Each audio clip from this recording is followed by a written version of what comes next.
नमस्कार दोस्तों, स्वागत है आप सभी को मेरे चैनल पर। तो हम चालू कर रहे हैं मोशन इन रोटेटिंग फ्रेम, यानी कि कोरियोलिस फोर्स के बारे में हम पढ़ने वाले हैं। ठीक है ना। सो बिफोर वी स्टार्ट हमें ये पता होना चाहिए कि एस प्राइम और एस, ये जो यहाँ पे लिखा हुआ है, इनका क्या मतलब है। एस एस एक इनर्शियल फ्रेम है और S prime non inertial frame है।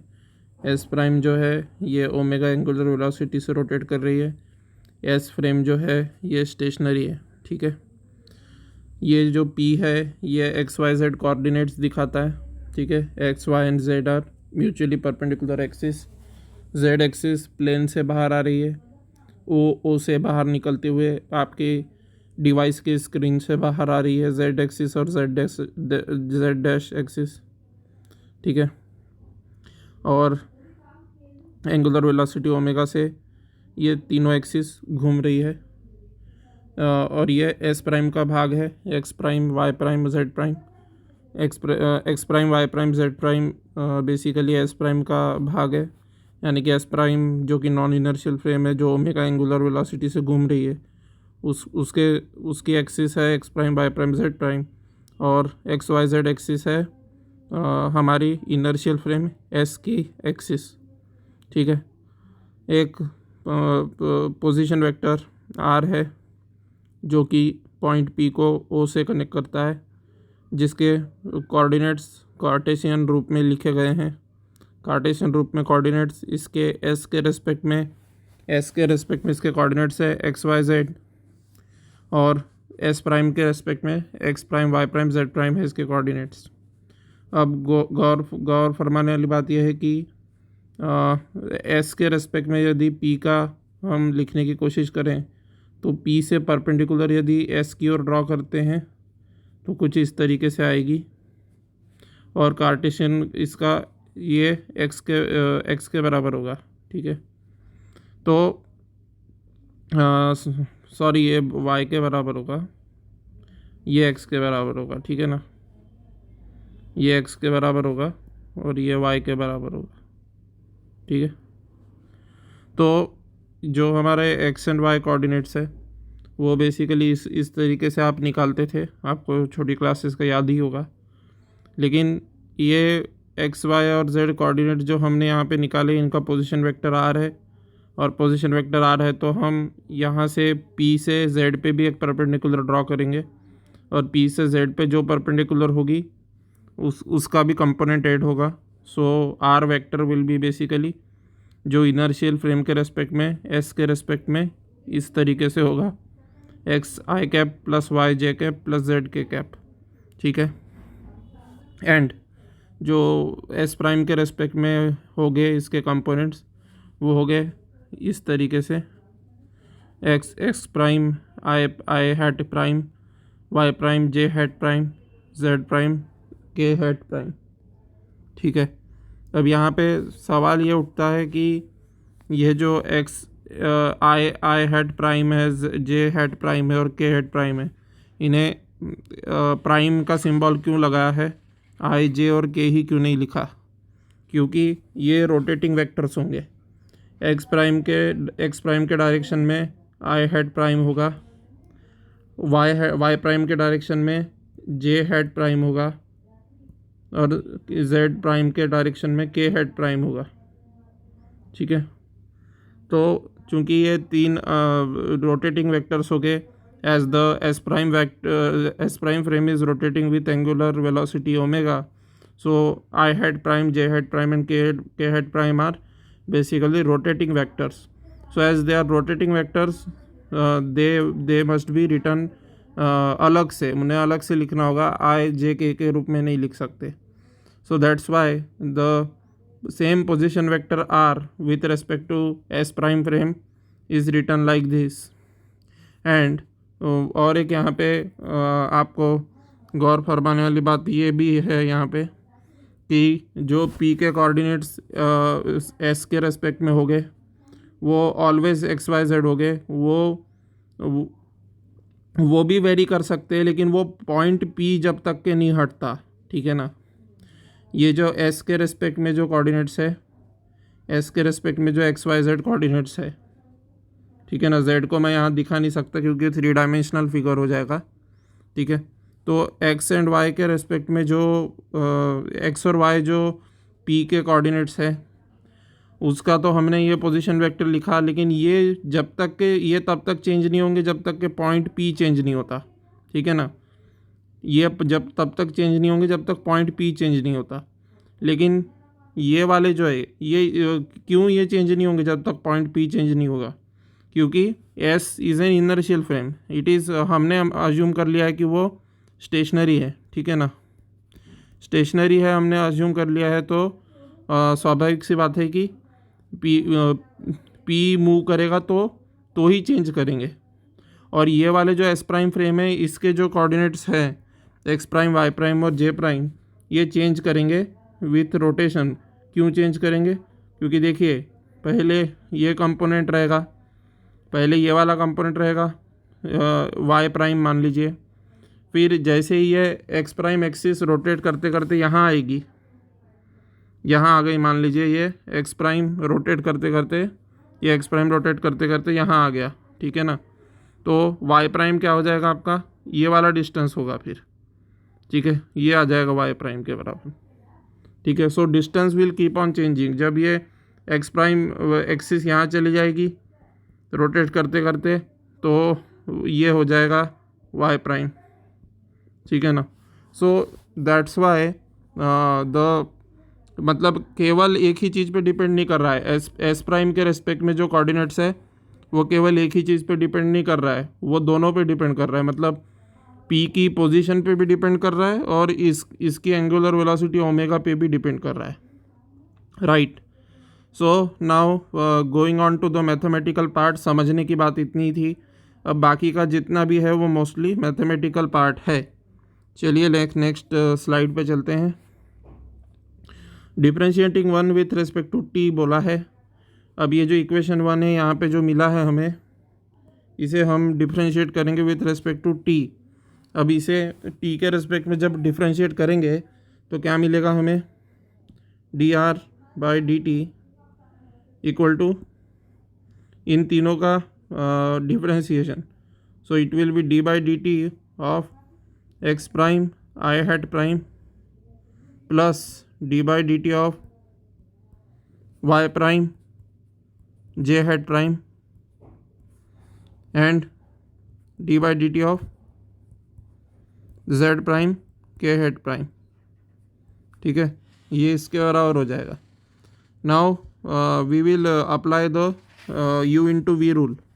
यू इंटू वी रूल क्या होता है डिफ्रेंशिएशन का, ये होता है U V dash plus V U dash के बराबर। समझ में आ रही है ना बात, U V dash plus V U dash के बराबर होता है। सो उसी फार्मूले को अप्लाई करते हुए जब हम आगे बढ़ेंगे तो इसका क्या हो जाएगा, S prime D by D T multiplied by I hat prime जैसे का वैसा प्लस एक्स प्राइम जैसे का वैसा D by D T I hat prime and so on, ठीक है ना। आगे भी वही होगा, वाई का भी लिखेंगे फिर जेड का भी लिखेंगे। तो इस तरीके का एक्सप्रेशन जो है आगे लिखा हुआ है आपके स्लाइड में, ये आगे में लिखा है, ये यहाँ पे, ठीक है। तो ये जो एक्सप्रेशन आया है इक्वेशन नंबर 2, ये बेसिकली वही फार्मूलेज अप्लाई करने से आया है जो ये वाले हैं, ठीक है, okay. So now D are by D T equal to V के बराबर है वेलोसिटी ऑफ पार्टिकल, और now V is velocity of particle relative to inertial frame S. Inertial frame S के रेस्पेक्ट में मैंने सुना तो मैं बोलूँगा कि इनर्शियल फ्रेम एस के रेस्पेक्ट में D are by D T क्या होगा, D R by D T equal to V मैंने मान लिया, ठीक है। D are by D T equal to V के बार वी वेक्टर मैंने मान लिया। सो एस के रेस्पेक्ट में मान लीजिए वी है वेलोसिटी, तो D R by D T के बराबर इसका कोऑर्डिनेट्स ये आएगा, वेलोसिटी आएगी। Now this velocity V will be equal to किसके बराबर होगा, आप सभी जानते हैं कि it will be equal to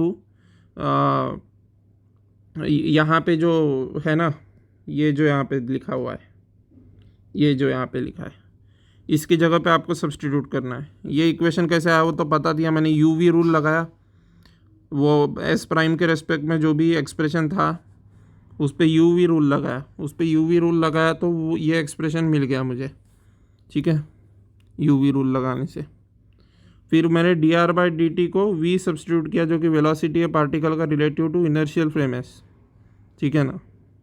अब यहाँ पे ये वाली भूल मत करना कभी भी कि D R by D T चूँकि आर ही है, चूँकि आर ही हमारा पोजीशन वेक्टर आर ही है, इसके भी रिस्पेक्ट में, किसके रिस्पेक्ट में, एस प्राइम के भी रिस्पेक्ट में आर ही है हमारा पोजीशन वेक्टर, और एस के भी रिस्पेक्ट में आर ही है हमारा पोजीशन वेक्टर।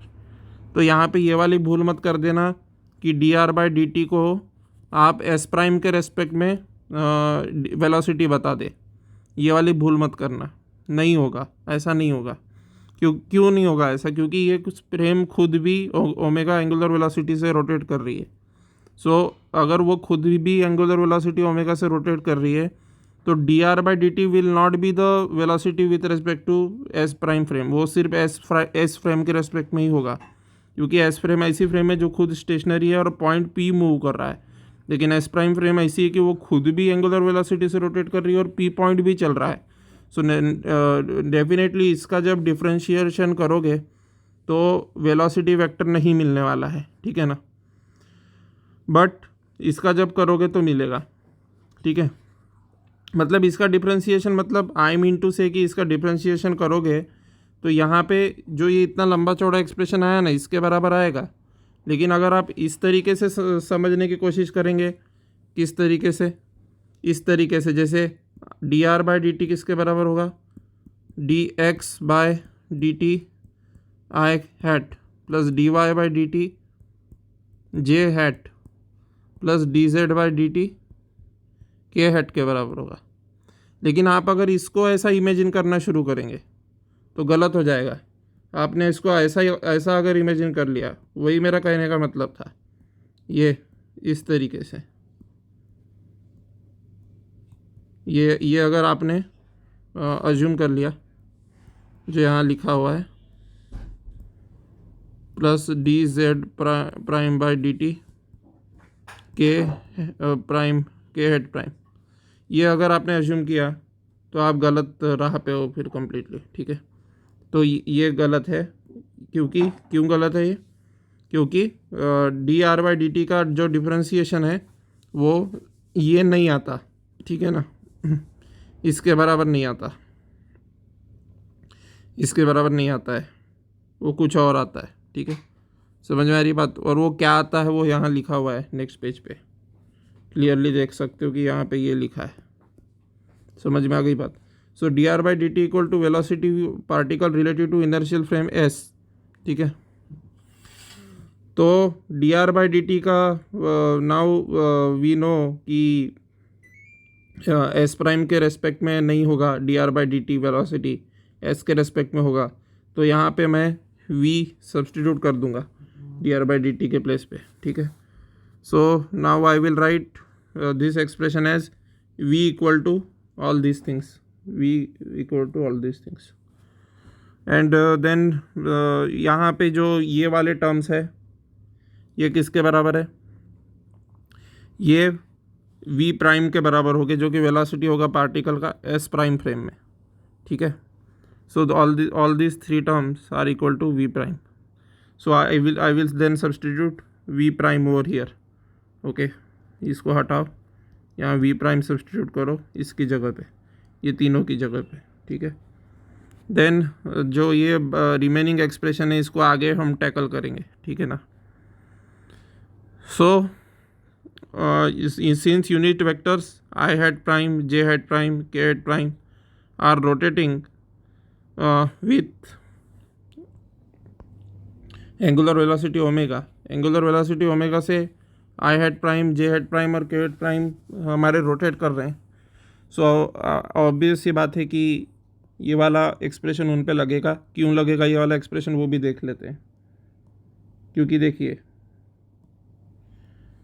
इसको इरेज कर देता हूँ मैं, ठीक है। ये देखिए, v का वैल्यू किसके बराबर है, D are vector by D T which is equal to omega cross are vector. ठीक है, वेक्टर का साइन नहीं दिया है PDF में, उसको ठीक कर लेना। So d are vector by D T is equal to omega vector cross are vector. ठीक है, अब यहाँ से आर को हटाओ तो क्या आएगा, D by D T equal to omega cross. ठीक है, ब्लैंक रख दिया मैंने यहाँ पे। ठीक है, अब ये ब्लैंक की जगह पे मैं कुछ भी डाल सकता हूँ। अब मैंने यहाँ पे, मेरी इच्छा हुई कि मैं आई हैट प्राइम वेक्टर डालूँगा, so I will substitute i hat prime vector over here, so I will get this 3 formulas. ठीक है, सो इक्वेशन 2 को किस तरीके से लिखा जा सकता है, फिर जो इक्वेशन 2 है उसको किस तरीके से लिखा जा सकता है। आप सभी जानते हैं कि ये वाला पार्ट क्या बन गया था, ये वाला पार्ट क्या बन गया था, ये वाला पार्ट v बन गया था। ये वाला जो पार्ट है इतना, ये v प्राइम बन गया था, और ये वाला जो पार्ट है आखिरी का, ये किसके इक्वल बन गया था, ये किसके इक्वल बन गया था, ये देख सकते हो यहाँ पे, ये बन गया था। So I will substitute these 3 terms over here. ठीक है, सो जैसे ही मैं सब्सटीट्यूट करूँगा मुझे ये मिलेगा। समझ में आ रही है बात। ओमेगा को मैंने कॉमन निकाल लिया बाहर, ओमेगा को मैंने कॉमन बाहर निकाल लिया। समझ में आ रही है बात। एंड यू नो कि फिर एक्स प्राइम, आई हेड प्राइम, वाई प्राइम, जे हेड प्राइम, जेड प्राइम, के हेड प्राइम, ये किसके बराबर है, ये आर वेक्टर के बराबर है। ठीक है ना, this 3 R again equal to R vector. ये आप अच्छी तरीके से जानते हैं। क्यों अच्छी तरीके से जानते हैं, पीछे जाके देखिए, यहाँ पे देखिए, ये यहाँ पे इक्वेशन 1 को देखिए। सो इक्वेशन 1 से आपको वो भी क्लियर हो गया। ठीक है ना, तो आर है, आर तो मुझे ये वाला रिलेशन मेरा निकल के यहाँ पे आता है। ठीक है, यहाँ पे भी वेक्टर साइन होगा, मैं भूल गया हूँ लगाना। ठीक है, ये वेक्टर साइन यहाँ पे।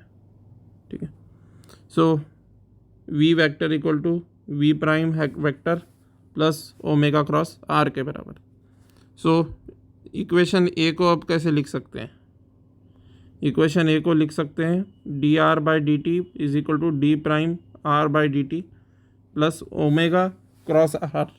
ठीक है, यहाँ पे D prime are by D T आया है, सो ये वी प्राइम के इक्वल होगा। ठीक है ना, वी प्राइम आपका उसके इक्वल नहीं होगा, किसके इक्वल नहीं होगा, इसके इक्वल नहीं होगा वी प्राइम। मैं पहले भी बता चुका हूँ, फिर से बता रहा हूँ।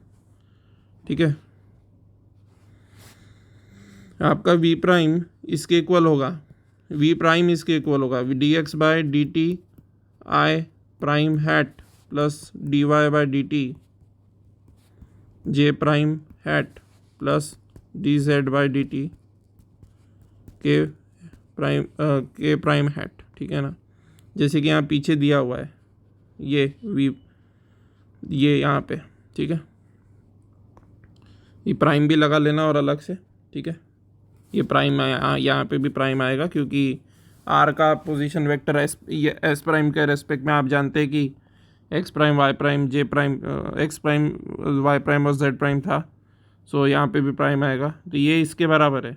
लेकिन ये इसके बराबर नहीं है, ये जो आप इसको समझ रहे हैं ना, जो वी वेक्टर है, मैं पहले भी बता चुका हूँ, ये V vector D X by D T I hat plus D Y by D T J hat plus इसके बराबर तो है, पर ये वी वेक्टर इसके बराबर कदापि नहीं है। किसके बराबर, इसके बराबर, इसके बराबर कदापि नहीं है। ये क्यों बता रहा हूँ मैं अलग से, क्योंकि ये कन्फ्यूज़न क्रिएट हो सकता है। ये वाला कन्फ्यूज़न कहाँ से क्रिएट हो सकता है, वो कन्फ्यूज़न ये वाले इक्वेशन से क्रिएट हो सकता है, ये वाले इक्वेशन से, ये वाले इक्वेशन से। ये वाले इक्वेशन से कैसे कन्फ्यूज़न क्रिएट हो सकता है, कोई बच्चा अगर ध्यान नहीं देगा तो इसको डिफ्रेंशिएट इस तरीके से कर देगा, D are by D T equal to D X prime by D T I prime plus D Y prime, ये अपने आप में ही ये एक्सेट्रा एक्सेट्रा, ये अपने आप में ब्लंडर होगा। क्यों ब्लंडर होगा? क्योंकि आई hat prime, j hat prime, k hat prime ये रोटेटिंग वेक्टर होने की वजह से सतत रूप से वेरी हो रहे हैं, ठीक है। इनकी डायरेक्शन वेरी हो रही है क्योंकि एंगुलर वेलोसिटी ओमेगा से एस प्राइम फ्रेम हिल रही है, ठीक है ना। तो ये वेक्टर यहाँ जाएगा, फिर ऐसा जाएगा, फिर ऐसा जाएगा, फिर ऐसा जाएगा, फिर ऐसा जाएगा, रोटेट हो रहा है वो, उसकी डायरेक्शन चेंज हो रही है। सो ऑब्वियस सी बात है कि D R by D T इसके इक्वल नहीं आएगा, आपको दोनों को डिफ्रेंशिएट करना होगा। क्योंकि जब आप इसका डिफ्रेंशिएशन निकालेंगे तो क्या आएगा, आप सीधे सीधे चूँकि आई हैट एक कांस्टेंट है तो आपको पता है रूल ऑफ डिफ्रेंशिएशन के हिसाब से कांस्टेंट बाहर आ जाता है और केवल जो चीज़ वेरी होती है वो चीज़ अंदर लिखी जाती है, ठीक है ना, जो भी आगे आएगा इसका, ठीक है। तो इसका अगर डिफ्रेंशिएशन निकालते हो तो डी बाई डी टी इसका, डी बाई डी टी इसका, डी बाई डी टी इसका, और ये आई जे और के बाहर आ जाएंगे क्योंकि ये वेरी नहीं कर रहे, ये वाली डायरेक्शन इसकी फिक्स है। S is a stationary frame, so i k hat, J hat और के हैट का डायरेक्शन तो फिक्स है, इसलिए वो डिफ्रेंशिएशन सिंबल के बाहर आ जाएंगे। लेकिन आई प्राइम, जे प्राइम और के प्राइम जो है ये नहीं आने वाले डिफ्रेंशिएशन सिंबल के बाहर, क्योंकि आई प्राइम वेक्टर यहाँ है, फिर ये जब एक्स प्राइम एक्सिस यहाँ जाएगा तो आई प्राइम यहाँ चला जाएगा, इस तरीके से, ठीक है ना। तो होपफुली बात समझ में आ गई होगी। तो ये ब्लंडर मत करना कभी। तो इक्वेशन ए को किस तरीके से लिख सकता हूँ मैं, इस तरीके से, ठीक है ना। ये पीडीएफ डाउनलोड करोगे तो बहुत आसानी से समझ में आ जाएगा, ठीक है। So d are by D t ये वी का वैल्यू है, वी प्राइम का value d prime are by D T के बराबर है, और ओमेगा क्रॉस आर जैसे का वैसा है। और ये डिफ्रेंशिएशन को मैंने D prime are by D T क्यों लिखा है, क्यों लिखा है ऐसा? क्योंकि डिफ्रेंशिएशन भी अलग हो जाएगा। समझ में आ रही है ना बात? So d prime are by D T के बराबर हो जाएगा वी प्राइम का वैल्यू, ठीक है। This relation holds good for other similar vectors and may be expressed as an operator equation. इसको ऑपरेटर इक्वेशन के रूप में लिखा जा सकता है, क्योंकि तीनों जगह पे आर है तो मैं आर के जगह पे ब्लैंक भी डाल सकता हूँ, तो मैंने ब्लैंक कर दिया, ये ऑपरेटर इक्वेशन हो गई।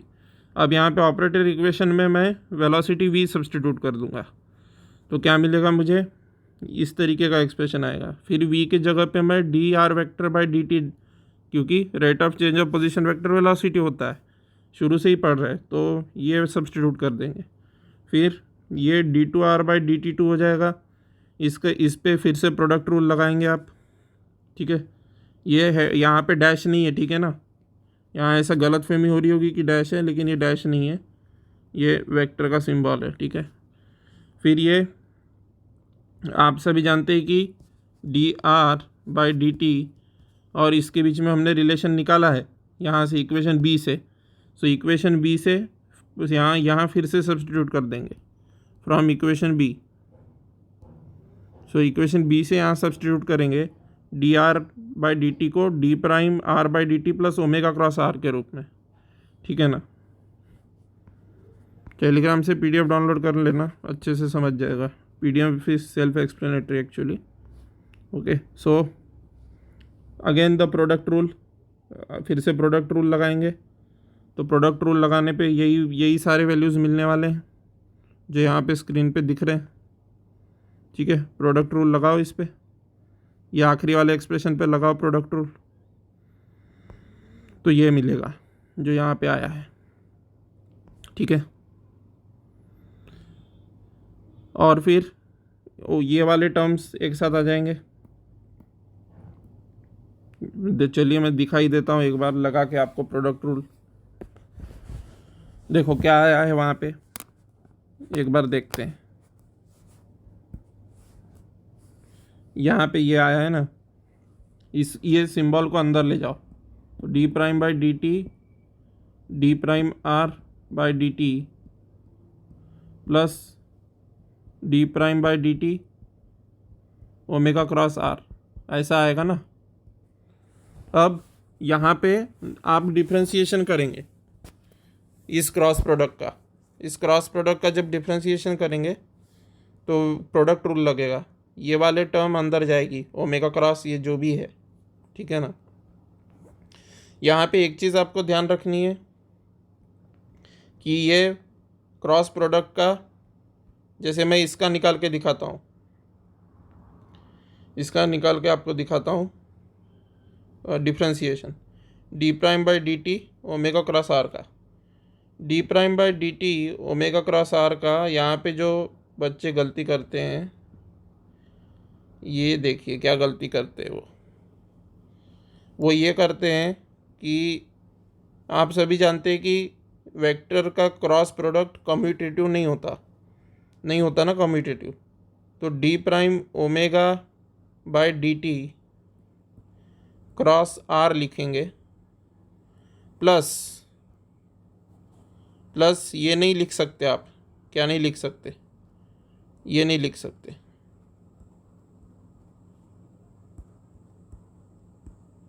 ये नहीं लिख सकते, ये बहुत बड़ी गलती हो गई, ब्लंडर हो गया ये। क्यों ब्लंडर हो गया?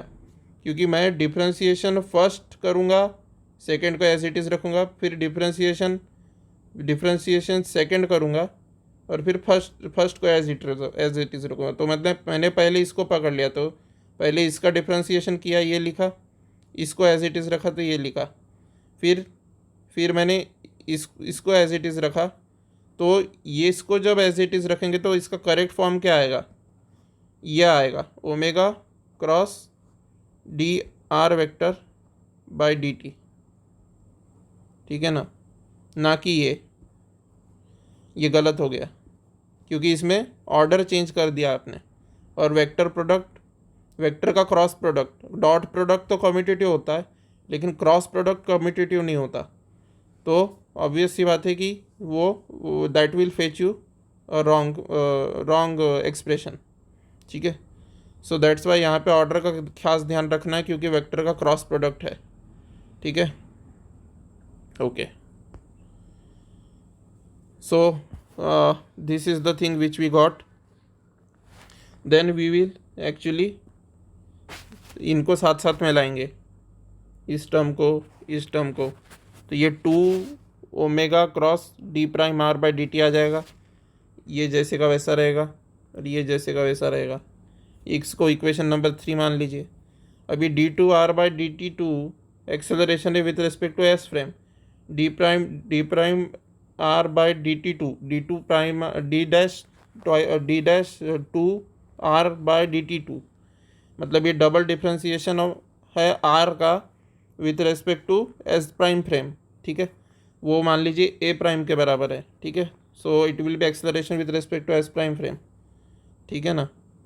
एंड फाइनली इस इक्वेशन 3 से ये भी चीज़ मिलेगी हमें, D omega by D T equal to D prime omega by D T plus omega cross omega, ठीक है। ये वाली चीज़ कहाँ से मिली, देखिए ये चीज़ कहाँ से मिली, यहाँ से मिली। पीछे जाके देखिए, पीछे जाके देखते हैं, यहाँ से मिली। यहाँ पे ओमेगा सब्स्टिट्यूट करेंगे, ठीक है ना,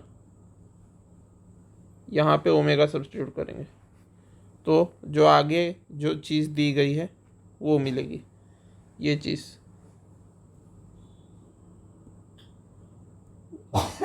ये चीज़ मिलेगी ओमेगा सब्स्टिट्यूट करने पे, ठीक है। हेंस फ्रॉम इक्वेशन 3, ये जो इक्वेशन 3 है इससे फिर क्या मिलेगा आपको, ये मिलेगा जो इक्वेशन नंबर सी दिया गया है, ठीक है। जो इक्वेशन नंबर सी है वो मिलेगा आपको, ठीक है। सो इक्वेशन नंबर सी काइपर से मिल गया आपको, इससे मिल गया ये वाले एक्सप्रेशन को D omega by D t जो आपको D prime omega by D T के बराबर मिला है। क्यों D prime omega by D T के बराबर मिला ये D omega by D t, क्योंकि आप सब अच्छी तरीके से जानते हैं कि पिछले वाला एक्सप्रेशन जो कुछ इस प्रकार से डिफरेंशियल ऑपरेटर इक्वेशन हमारी आई थी वो कुछ इस प्रकार की थी, यहाँ पे ब्लैंक था, यहाँ पे ब्लैंक था, यहाँ पे ब्लैंक था, अब आपने यहाँ पे ओमेगा वेक्टर सब्स्टिट्यूट कर दिया है, तो यहाँ पे ओमेगा वेक्टर आ गया, यहाँ पे ओमेगा वेक्टर आ गया, यहाँ पे ओमेगा वेक्टर आ गया, ठीक है। अब ओमेगा क्रॉस ओमेगा सभी जानते हैं कि ज़ीरो के इक्वल होता है, क्योंकि cross product of a vector with itself is zero, so omega cross omega will be zero, so obviously D omega by D T will be equal to D prime omega by D T, ठीक है। सो ये वाली चीज़ भी आपको समझ में आ गई होगी, ठीक है। अगर समझ नहीं आ रहा है तो पीडीएफ डाउनलोड कीजिएगा, आपको टेलीग्राम पे जाके डाउनलोड कर लेना, वहाँ से पूरा समझ में आ जाएगा, कि पीडीएफ जो है वो सेल्फ एक्सप्लेनेटरी है, ठीक है। सो ए इक्वल टू इसके बराबर मिलेगा आपको, जहाँ जहाँ पे भी D prime omega by D T है वहाँ पे D omega by D T substitute कर दीजिए D prime omega by D T की जगह पे, तो ये एक्सप्रेशन मिल जाएगा, ठीक है ना। और डी यहाँ पे जो D prime by D prime are by D T है, इसको ये सब्सटीट्यूट किया मैंने वी प्राइम, ठीक है। तो ये एक्सप्रेशन मिल जाएगा जो नेक्स्ट स्क्रीन पे आपको दिया गया है, एक्सप्रेशन नंबर सी, ठीक है। नाउ जो ये टर्म है 2 omega cross V prime is known as Coriolis acceleration, ये जो टर्म है इसको कोरियोलिस एक्सेलरेशन कहा जाता है। इसके अगर आप डायमेंशन चेक करेंगे, ओमेगा का यूनिट डालेंगे, वी का यूनिट डालेंगे और इसकी डायरेक्शन चेंज करेंगे, चेक करेंगे डायमेंशन, तो कोरियोलिस एक्सेलरेशन के बराबर डायमेंशन आती है। क्योंकि देखिए आपका ये ओमेगा की क्या होते हैं डायमेंशन, आप सभी जानते हैं कि ओमेगा इज़ मेजर्ड इन पर सेकेंड, साइकिल्स पर सेकेंड, यानी कि 1/सेकेंड, ठीक है। And v is measured in metre per second, so v omega cross v के क्या होंगे यूनिट्स, फिर मीटर पर सेकेंड स्क्वायर होंगे। So this 2 omega cross V prime this is known as Coriolis acceleration, इसको कोरियोलिस एक्सेलरेशन कहते हैं। अगर we prime zero हो जाएगा और ये या फिर ये एंटी पैरेलल या पैरेलल होंगे, एंटी पैरेलल और पैरेलल होंगे तो क्यों ज़ीरो आएगा, वी प्राइम ज़ीरो होगा तो वो तो दिख ही रहा है कि ये ज़ीरो क्यों आएगा, लेकिन अगर पैरेलल होंगे तो क्यों ज़ीरो आएगा, एंटी पैरेलल होंगे तो क्यों ज़ीरो आएगा, क्योंकि आप सभी जानते हैं कि क्रॉस प्रोडक्ट का फार्मूला क्या होता है, ए क्रॉस बी का फार्मूला होता है ए वेक्टर सॉरी ए का मैग्नीट्यूड मल्टीप्लाइड बाई बी का magnitude into sine theta N hat होता है ना। ए क्रॉस बी किसके इक्वल होता है, ए क्रॉस बी किसके इक्वल होता है, ए का मैग्नीट्यूड मल्टीप्लाइड बाई बी का magnitude into sine theta N hat, ठीक है ना। सो तो साइन थीटा के जगह पे एक बार पैरेलल के केस में 0 डिग्री पुट करोगे, एंटी पैरेलल के केस में 180 डिग्री पुट करोगे, तो ये जो एक्सप्रेशन है इसके लिए ज़ीरो हो जाएगा, ठीक है ना। So it is zero. तो ये जो टर्म है ये वाली, इसको सेंट्रीपिटल एक्सेलरेशन कहते हैं। कौन सी टर्म को, ये ओमेगा क्रॉस आर को सेंट्रीपिटल एक्सेलरेशन कहते हैं, ठीक है। और ये जो आखिरी की टर्म दिख रही है D omega by D T cross R, इसको ये एक्सेलरेशन है, ये भी किसी प्रकार का एक्सेलरेशन है ये चीज़, लेकिन कौन से प्रकार का एक्सेलरेशन है वो एग्जामिनेशन के लिए काम का नहीं है, उसका कोई फिजिकल सिग्निफिकेंस ऐसे आमतौर पे नज़र नहीं आता, ठीक है। सो ये नज़र आएगा और ये नज़र आएगा, ठीक है। सो this is Coriolis acceleration and this is centripetal acceleration, ये चीज़ आपको ध्यान में रखनी है इनके एक्सप्रेशंस, क्योंकि आपको न्यूमेरिकल पूछा जा सकता है इसके आधार पे। अब ये D omega by D T cross are vector, ये एक्सेलरेशन है, ये हमारा एक्सेलरेशन है अलग टाइप का, लेकिन मोस्ट ऑफ द केसेस में जो आपके एग्जामिनेशन में न्यूमेरिकल आते हैं वो किस प्रकार के न्यूमेरिकल आते हैं, अर्थ पे बेस्ड न्यूमेरिकल आते हैं। अब आप सभी जानते हैं कि अर्थ के केस में एंगुलर वेलोसिटी ओमेगा कांस्टेंट होती है। क्यों एंगुलर वेलोसिटी ओमेगा कांस्टेंट होती है अर्थ के केस में, क्योंकि अर्थ 24 घंटे में उसका टाइम फिक्स है, 24 घंटे में एक चक्कर लगा लेती है अपने आसपास, तो angular velocity omega of earth is constant. So as angular velocity of omega of earth is constant with respect to time, तो d omega by D t जो हो जाएगा वो ज़ीरो हो जाएगा, इन क्रॉस आर करोगे तो ज़ीरो ही आने वाला है। So this term when omega is constant this term is zero. ये जिस प्रकार का भी एक्सेलरेशन होता होगा इसका कोई सिग्निफिकेंस नहीं है, पर ये टर्म ज़ीरो के बराबर आती है, ठीक है ना। इसका कुछ स्पेसिफिक नाम भी नहीं है, जैसे ये वाले एक्सेलरेशन का नाम है कोलियरिस एक्सेलरेशन, ये वाला एक्सेलरेशन का नाम है सेंट्रीपिटल एक्सेलरेशन, लेकिन ये वाला जो एक्सेलरेशन है D omega vector by D T cross R, ये वाला जो एक्सेलरेशन है इसका कोई फिजिकल सिग्निफिकेंस नहीं है और मतलब भी नहीं है। पर अगर अगर ओमेगा कांस्टेंट नहीं है, अगर ओमेगा कांस्टेंट नहीं रहेगा, वो वेरी करेगा टाइम के फंक्शन के साथ, तो this term will have a value provided वो टाइम का फंक्शन हो, ठीक है ना।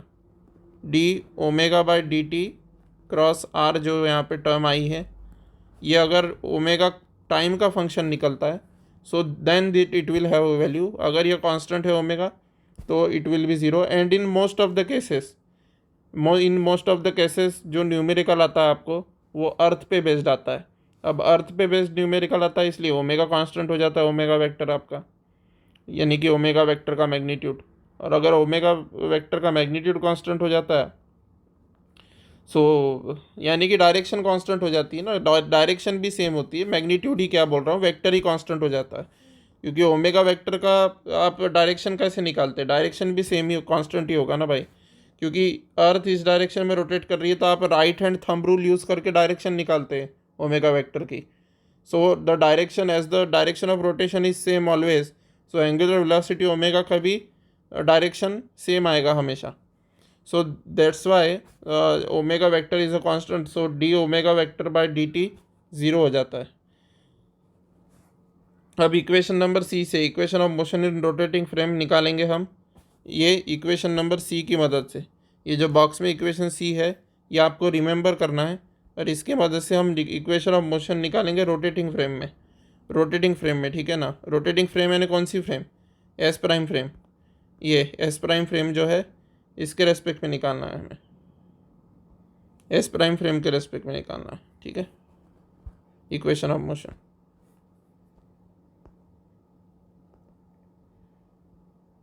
सो वेयर इज दैट थिंग, ठीक है।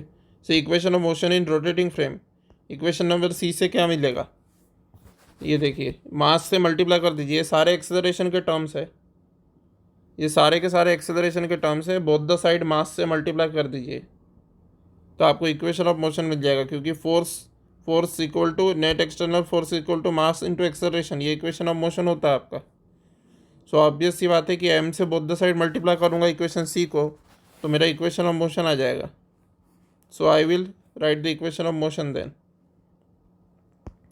लाइक दिस, जो सबसे टॉप वाली लाइन है इस तरीके से आएगा, ठीक है। अब बहुत आसान है, एम ए प्राइम को एक साइड कीजिए और बाकी के टर्म्स को एक साइड कीजिए, तो इस तरीके का एक्सप्रेशन मिलेगा। और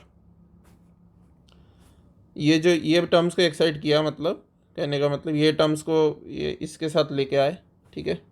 और फिर F prime equal to F plus F naught के बराबर आया। अब आप सभी जानते हैं कि एम ए किसके बराबर है, रियल इंटरेक्शन के बराबर है, क्योंकि M into A is the acceleration with respect to inertial frame S, A acceleration inertial frame S के रेस्पेक्ट में है। अब चूंकि फ्रेम एस इनर्शियल है तो ए एक्सेलरेशन जो है वो रियल एक्सेलरेशन होगा। सो ऑब्वियस सी बात है कि एम ए जो होगा वो रियल इंटरेक्शन होगा। सो एम ए वेक्टर जो है ये रियल इंटरेक्शन हो गया। So I am writing F over there for it, इसके लिए मैंने एफ लिखा।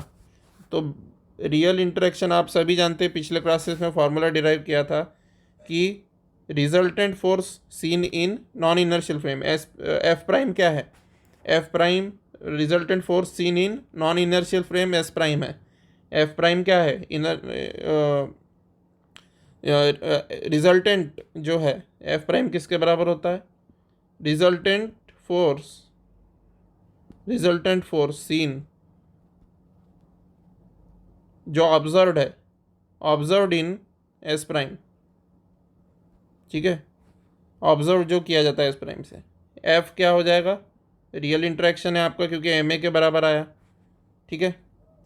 तो बाकी का जो बचता है, पिछले क्लासेस में मैंने आपको बताया था कि F prime equal to F plus F naught में जो बाकी का टर्म होता है वो क्या होता है, सूडो फोर्स होता है।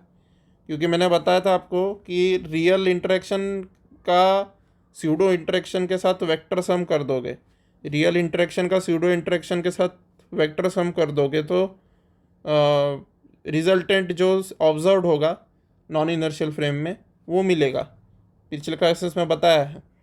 तो एफ नॉट जो टर्म यहाँ पे आई है हमारी, जो ये एफ नॉट टर्म जो आई है ये किसके बराबर होना चाहिए, ये जो इतना सारा जो यहाँ पे मटेरियल लिखा हुआ है इसके बराबर होना चाहिए एफ नॉट का value. So F not is the fictitious force in the acting in the rotating non inertial frame। F prime effective force on M seen in S prime, ठीक है। सो ये आ गया, ये बता दिया मैंने, एक्सप्लेन कर दिया। So equation 4 we got. फिर इक्वेशन नंबर 5 मिल जाएगा। कैसे मिल जाएगा, एफ नॉट को इक्वेट कर दीजिए बाकी की चीज़ों से। यहाँ पे जो एफ नॉट है ये अभी अभी तो इक्वेट किया था मैंने, ये एफ प्राइम, ये एफ के बराबर है, ये एफ प्राइम के बराबर है, तो एफ नॉट इसके बराबर होगा, ये सारी चीज़ों के बराबर होगा। सो एफ प्राइम का वैल्यू लिख दिया मैंने इक्वेशन 5 के रूप में। तो इक्वेशन 5 के रूप में ये भी लिख दिया एफ नॉट का वैल्यू, ठीक है। अब ओमेगा कांस्टेंट है तो अगर ओमेगा कांस्टेंट है, इफ मतलब यदि है, तो जो कि हमारे मोस्ट ऑफ द केसेस में होता है क्योंकि अर्थ का न्यूमेरिकल सॉल्व करने को आता है एग्जाम में। सो ओमेगा कांस्टेंट यदि है तो d omega by D t का वैल्यू किसके बराबर होगा, ज़ीरो के बराबर होगा। और D omega by D t का वैल्यू अगर ज़ीरो के बराबर होगा तो ये आखिरी वाली टर्म क्या हो जाएगी, ज़ीरो हो जाएगी। सो इतना ही टर्म बचेगा, ठीक है। सो ये आया, ठीक है। सो आपका fictitious फोर्स का फॉर्मूला किसके बराबर आ गया फिर, Coriolis force plus centrifugal force. अभी अभी बताया था थोड़ी देर पहले कि ये कोरियोलिस फोर्स होता है, ठीक है, ये सेंट्रीफ्यूगल फोर्स होता है। अब ये वाली बात नहीं बताई थी मैंने आपको कि यही कोरियोलिस फोर्स क्यों है और यही सेंट्रीफ्यूगल फोर्स क्यों है, ये चीज़ नहीं बताई थी मैंने आपको। तो वो जानना ज़रूरी भी नहीं है कि यही कोरियोलिस फोर्स क्यों है, ये कोरियोलिस क्यों नहीं है, ये जानना ज़रूरी नहीं है, ठीक है ना। आपको सिर्फ ये जानना ज़रूरी है कि ये कोरियोलिस फोर्स होता है और ये सेंट्रीफ्यूगल फोर्स होता है, ठीक है ना, सिर्फ इतना ही जानना ज़रूरी है, ठीक है। So we got the formula for fictitious force, ठीक है।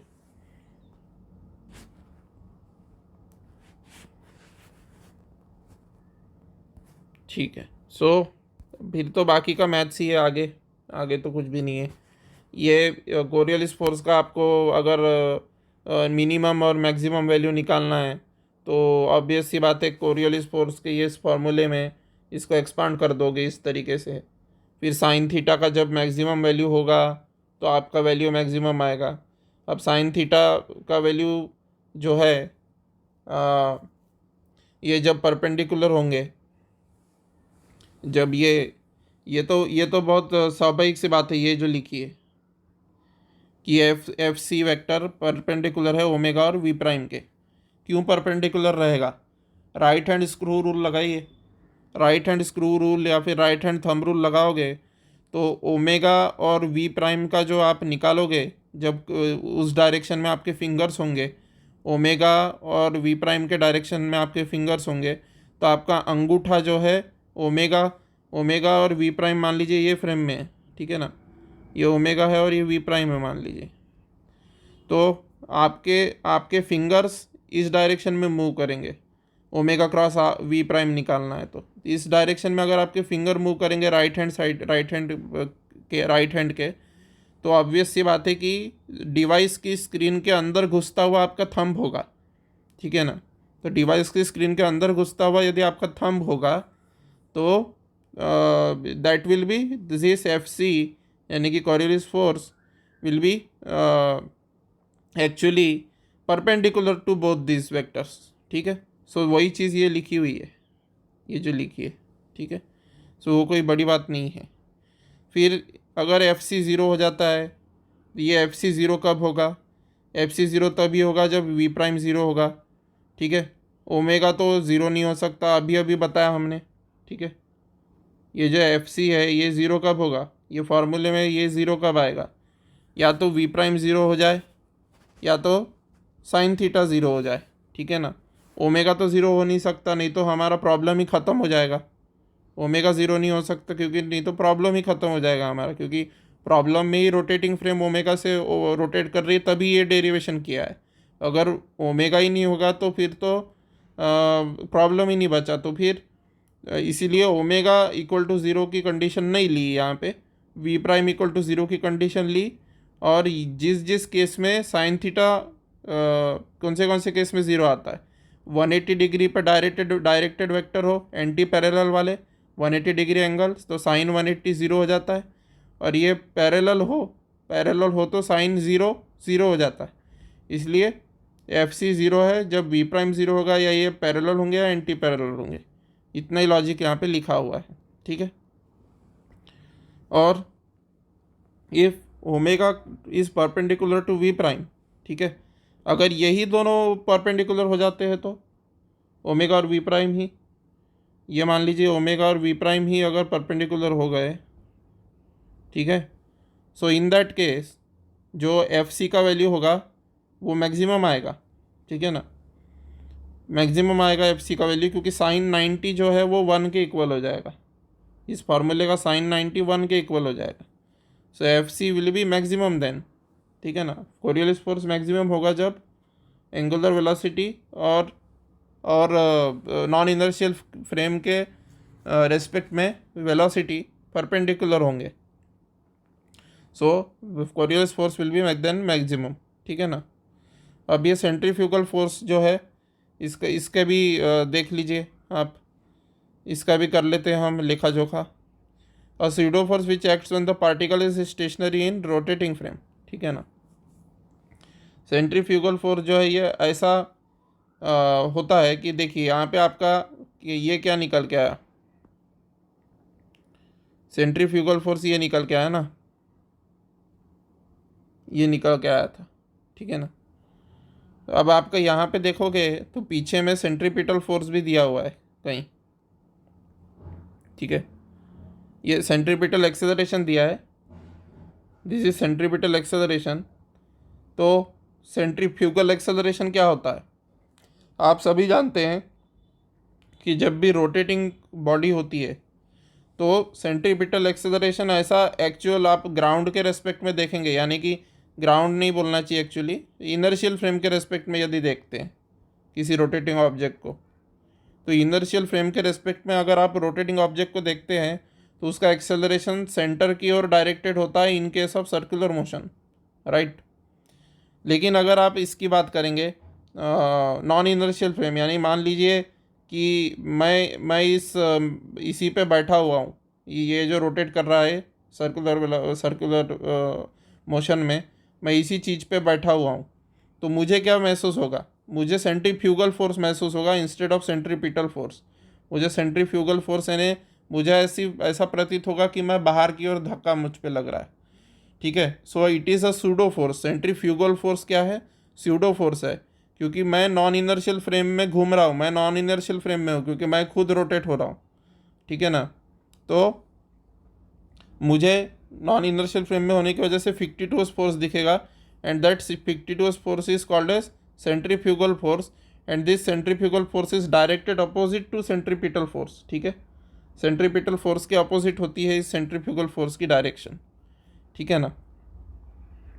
सो ये जो फार्मूले में जो ये चीज़ ये वाली टर्म आई है ये सेंट्रीफ्यूगल फोर्स के बराबर है, ठीक है। सो सेंट्रीफ्यूगल फोर्स जो है वो क्या हो गया, ये हो गया, ठीक है। तो आपने मास से मल्टीप्लाई कर दिया सेंट्रीफ्यूगल एक्सेलरेशन को, तो आपका सेंट्रीफ्यूगल फोर्स मिल गया। A pseudo force which acts when the particle is stationary and rotating frame, जब मैं खुद रोटेट कर रहा था उस सर्कुलर पाथ के अलॉन्ग, तो मैं स्टेशनरी था ना भाई उस ऑब्जेक्ट उस फ्रेम में, ये रोटेटिंग फ्रेम में तो मैं स्टेशनरी था क्योंकि मैं तो खुद फ्रेम के अंदर बैठा था, तो मुझे सेंट्रीफ्यूगल फोर्स महसूस हो रहा था क्योंकि मैं नॉन इनर्शियल फ्रेम में था। लेकिन कोई अगर अर्थ पे खड़ा होकर मुझे देख रहा है, तो अर्थ पे खड़ा होकर जो मुझे देख रहा है, क्योंकि अर्थ एक इनर्शियल फ्रेम है वो प्रैक्टिकल पर्पसेस के लिए। तो इनर्शियल फ्रेम अर्थ से अगर मुझे ये देख रहा है तो इस व्यक्ति को ये प्रतीत होगा कि ये जो है इसकी direction of acceleration towards the centre है, जबकि मुझे उल्टा प्रतीत हो रहा है कि मैं अवे फ्रॉम सेंटर मेरा एक्सेलरेशन है, ऐसा मुझे प्रतीत हो रहा है, जबकि मैं स्टेशनरी हूँ और मुझे ये सूडो फोर्स महसूस हो रहा है। ठीक है ना।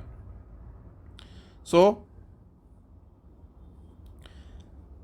ये सूडो फोर्स का वैल्यू इसके बराबर आएगा सेंट्रीफ्यूगल सूडो फोर्स। ठीक है, न्यूमेरिकली इक्वल होता है सेंट्रीपिटल फोर्स के, बट अपोजिटली डायरेक्टेड होता है सेंट्रीपिटल फोर्स के। ये अभी अभी बता दिया मैंने। न्यूमेरिकली इक्वल होता है सेंट्रीपिटल और सेंट्रीफ्यूगल फोर्स, लेकिन सेंट्रीपिटल फोर्स असली होता है, सेंट्रीफ्यूगल फोर्स स्यूडो होता है। और ये इक्वल होता है सेंट्रीपिटल फोर्स के, लेकिन डायरेक्शन इसकी एग्जैक्टली अपोजिट होती है। सर्कुलर मोशन वाले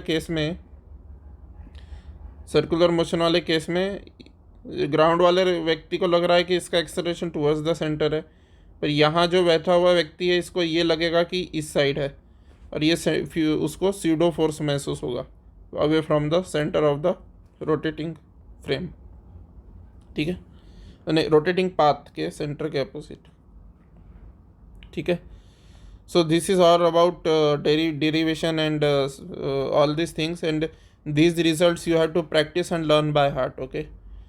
अब ये अगले क्लास में हम ये करने वाले हैं डिविएशन सपोर्ट बाय पार्टिकल वाला प्रॉब्लम, जो ये भी PYQ है, ये पूछा गया है।